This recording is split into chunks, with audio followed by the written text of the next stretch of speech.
ఇప్పుడు మా ఆవిడ నాకు అదేం పప్పు అను పెసరపప్పు ముద్దపప్పు. పెసరపప్పు ముద్దపప్పు అంట. వెయ్యి. వావ్. మన ఎన్ఎం ఫుడ్స్ గీ అండి. Oh my god. NM foods ghee ఆవు నెయ్యి ప్లస్ బఫులో గీ కూడా.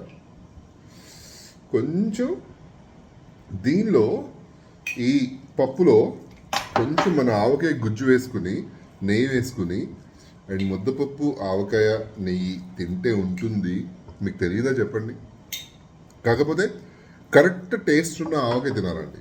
కరెక్ట్ టేస్ట్ ఉన్న ఆవకాయ పప్పులో కలుపుకొని తింటే అది వేరే లెవెల్ ఉంటుంది అసలు.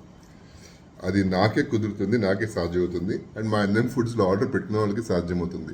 ఆలస్యం చేయకుండా తొందరగా ఆర్డర్ పెట్టేసుకోండి. ఓకే, కింద వెబ్సైట్ డీటెయిల్స్ వచ్చేస్తే ఫోన్ నెంబర్ వచ్చేస్తుంది. బట్ టేస్ట్ చేసి చూపిస్తాను మీకు. Okay.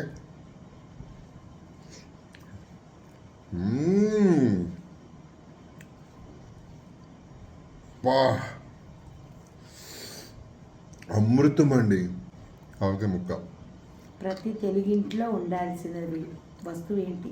Avakaya. Avakaya. Is an emotion for all the Telugu. Emotion, sentiment. Yeah, seriously. And ఆలస్యం చేయకుండా కింద వెబ్సైట్ డీటెయిల్స్ వచ్చేస్తాయి, ఫోన్ నెంబర్ వస్తుంది. ఆర్డర్ పెట్టుకుని ఎలా ఉందో చెప్పండి. బాయ్.